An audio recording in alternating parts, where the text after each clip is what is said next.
मोहम्मद शाहजहां। अस्सलामु अलैकुम व रहमतुल्लाहि व बरकातुहू। नहमदुहु व नसल्ली अला रसूलिहिल करीम। मोहतरम बुजुर्गों, नौजवान साथियों, माँ और बहनों, मेरे तकरीर का उन्वान यह है कि हम मुसलमान क्यों जलील हो रहा है। कुछ ऐसे उमूर पर गौर और फिक्र करें जिससे मेरी और आपकी ज़िंदगी तब्दील हो जाए। इस दुनिया की रुख को हम चेंज कर दें, मुसलमानों के डायरेक्शन को हम चेंज कर दें। ऐसी हिदायत, ऐसी रोशनी अल्लाह ताला से हम मांगे। सिर्फ हमारे पर्सनल नजात नहीं, बल्कि सारी दुनिया, सारी उम्मत, सारी इंसानियत के बारे में हम सोचने वाले बन जाएं। दुनिया में आज ये एक सवाल हर मुसलमान का दिल को सताता है, सोच रहा है कि क्यों? क्या सवाल? वो सवाल यह है कि हम मुसलमान ऐसे क्यों हैं। जिल्लत और मस्कनत, the poverty of our community and the weightlessness in the group of nations in the world. हमारा कोई पुकार सुनता नहीं, हमें कोई इंसाफ नहीं मिलता, हमें जलील कर दिया जाता है, हमें गुर्बत और मस्कनत और कमजोरी में हमको डाला गया है।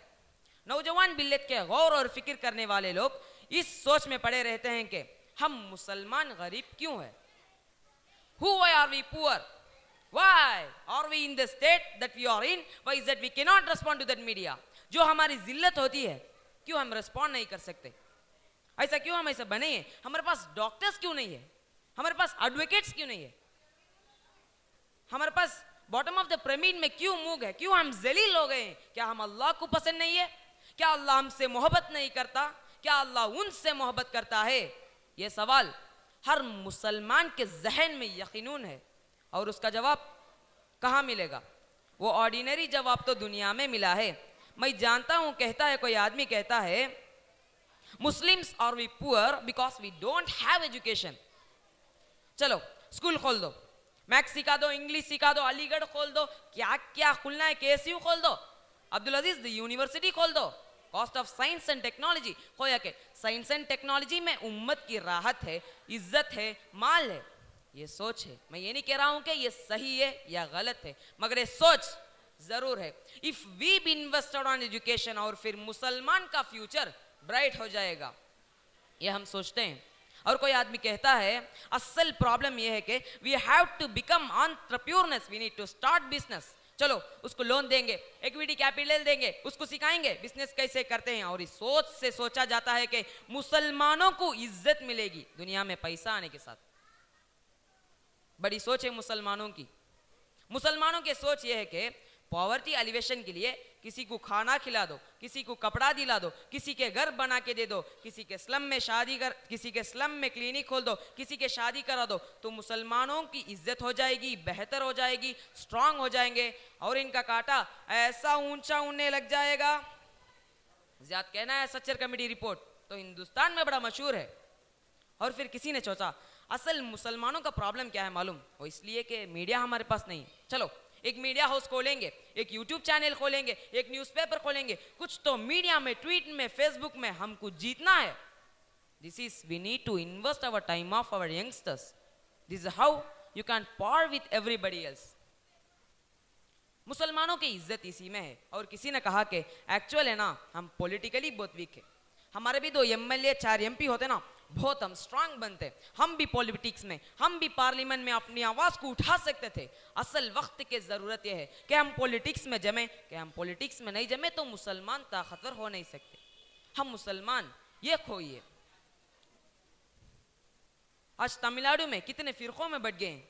जो ये खुदा को मानने वाले 100 फिरकों में बट गए हैं, जो 100 खुदाओं को मानने वाले आज ये खो गए हैं। किस बात पे शोर मचा रहे हो? कि पुलिस के जुल्म देकर शोर मचाते हो कि पुलिस में सब संगीन घुसे पड़े हैं। अदालतों का फैसला आता है तो चिल्लाते हैं कि वहां भी सब संगीन घुसे पड़े हैं। मीडिया का प्रोग्राम देकर कहते हो कि सभी पत्रकार संगी हैं, तो इसमें ताजुब वाली क्या बात है? संघ देश के लिए पिछले 100 सालों से खड़ी मेहनत की है, और हम अपने पिछले 100 सालों से सिर्फ काफिर, मुनाफिर, बिद्दत और गुस्वक का सर्टिफिकेट बांटा है। और हमने क्या किया है? जब सुबह संघ के शाखाओं में ट्रेनिंग हो रही होती है तब आप सो रहे होते हैं। जब संघ के नौजवान स्कूलों और कॉलेजों में पढ़ रहे होते हैं तब आपके बच्चे बाइक में टपोरोगिरी कर रहे होते हैं। जब संघ के बुजुर्ग रात में बैठकर नौजवानों के भविष्य के बारे में प्लानिंग कर रहे होते हैं। जब हमारे बुजुर्ग रात में बैठकर चाय की दुकानों में गप्पे हाँक रहे होते हैं। जब संघ के नौजवान नौकरी की तैयारी कर रहे होते हैं तब हमारे नौजवान लूडो खेल रहे होते हैं। चाय की दुकानों में बैठकर बीड़ी सिगरेट पान बीड़ा खाकर थूक रहे होते हैं। तो फिर हवालदार से लेकर डीआईजी तक में उनके आदमी होंगे या तुम्हारे, चपरासी से लेकर जज तक उनके आदमी होंगे या तुम्हारे। पहले खुद को सुधारो फिर दूसरों पर सवाल खड़ी करो। कड़वी बात जरूर है लेकिन इसको हजम करना चाहिए और सोचना चाहिए कि हम कहाँ हैं और वो कहाँ है। सोचिए भाइयों बुजुर्गों माओ और बहनों, अब भी वक्त है। आप लोगों की जिंदगी गुजर गई, सोचिए फिर और एक फेरा सोचिए नेक्स्ट जनरेशन का क्या हाल होगा। मैं ये नहीं कहता हूं इन जालिमों को डरना चाहिए, ऐसे बहुत से आए खत्म हो गए, सिर्फ अल्लाह की उम्मीद रखना चाहिए। मैं वेलूर के मुसलमानों से एक पूछना चाहता हूं, विशारम आमबुर वानियमबाड़ी गुड़ियातम सब जगह स्कूल्स और कॉलेज से, हमारे बस्ती में क्या है? हमारे बस्ती में क्या है? तो फिर आपके बच्चे इन जालिमों का गुलाम बनना पसंद करेंगे? तो फिर यहां से ये इरादा करके उठे हमारे शहर वेलूर में स्कूल्स और कॉलेज खोलने की कोशिश करें। हमारे बच्चे कलेक्टर बने, डॉक्टर बने, अच्छे लॉयर बने। इसी तरह गवर्नमेंट का हर डिपार्टमेंट में हमारे बच्चे जमे। इसी तरह हर डिपार्टमेंट में हमारे बच्चे जमे। आप सब जानते होंगे हम लोगों की जिंदगी इस एजुकेशन ही है। पिछले 100 साल से संघी लोग इसी पर काम कर रहे हैं, आज उनको कामयाबी हो रही है। सुप्रीम कोर्ट उनके पास, इलेक्शन कमिश्नर उनके पास, आरबीआई उनके पास, सब में उनके आदमियां हैं। तो हमें कहां इंसाफ मिलेगा? जिल्लत अलावा और कुछ नहीं मिलेगा। आओ हम सब मिलकर इस काम में एक होकर हाथ बटाएं और अल्लाह हम तमाम को मदद फरमाएगा। अल्लाह हम तमाम को कहने सुनने से ज़्यादा तौफीक अता फरमाए। व आखिर दावाना अल्हम्दुलिल्लाहि रब्बिल आलमीन।